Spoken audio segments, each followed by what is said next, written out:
continued implementation of our transition to an agile development methodology. So we've made a lot of strides in that area, certainly from a software delivery point of view. But one of the big things we want to do now is to really push on and get the rest of our business colleagues to really be invested in that approach as a better way of building better products. I think from my perspective, a major challenge is really about bridging between ever-growing digital usage combined with the fact that a lot of our users are still using print. So one of our core products that we do is still, we print over 300,000 copies a year, and we are still supplying them in print. So we've got a very slow move to use digital products, and that's a major challenge because obviously there's a huge cost, there's a huge impact on our operations and production side because of that. Alongside that, we need to support ever-growing mobile usage. We're developing apps, we are looking to ways of making sure that our online presence is much more mobile friendly.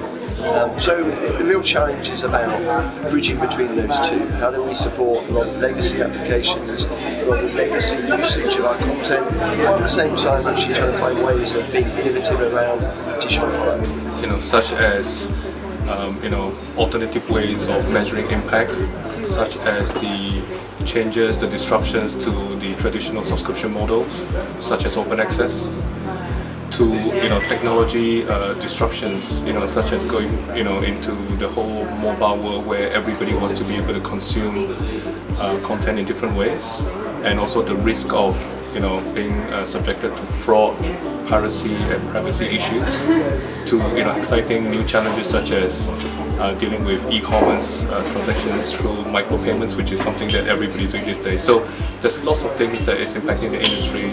The challenge for a 200-year-old industry is how do they deal with it?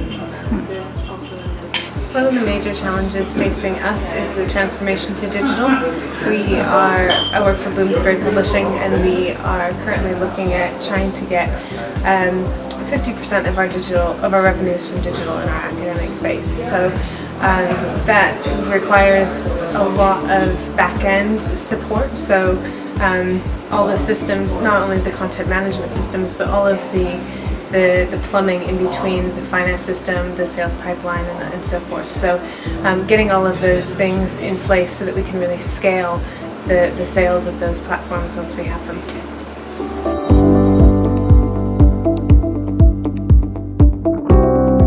So I mentioned some of those things. I think there's an interesting question about the extent to which the content, which has been the lingua franca of scholarly publishing for hundreds of years, to what extent publishing is the be-all and end-all of the world we're in. We look at other industries out there and other businesses out there, and they're moving to that service value proposition that's built on top of content, or in some cases content is but a very, very small part of that. And I think one of the challenges for us will be the extent to which we can adapt and understand how we can use our content assets to deliver those new value-added services that the end users will value. So our challenge is to make sure that we can produce products that are relevant to our end users, which are the doctors and the pharmacists, to use at the point of care, while also understanding the disruption that will come around from people expecting to have much more transparency around their own healthcare records, and understanding what drugs they're on, why they're on them, how much they're costing, where they could get other treatments, alternative treatments. So I think that the biggest disruption really is about that balance between understanding what healthcare professionals need to know in order to do their jobs, and what the ever knowledge growth within the consumers to go alongside that and try to balance those two.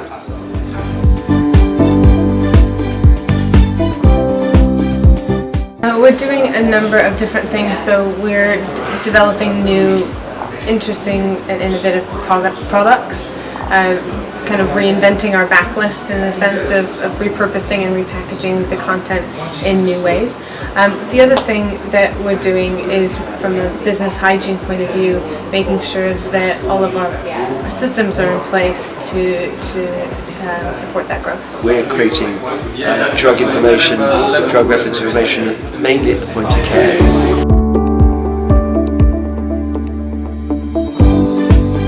So my hobbies outside of work, so I've got a 9-year-old, so he takes up quite a bit of my time. Other than that, I'm an amateur astronomer for my sins, so with the nights drawing in, I'm itching to get the telescope back out and do some stargazing.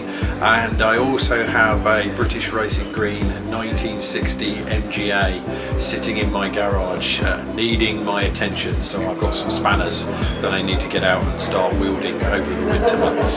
I enjoy swimming. I try and go swimming at least twice a week, and outside of that I enjoy things like Formula One, and I try and watch most of the races and keep up with that. I love sports, either watching or playing sports. Like now I'm going to play football, so that's exciting. But the other one is, doing research. I think learning is important, especially in the industry that we're in and also in the line that we're in technology. You have to keep learning and refreshing, so that's my passion.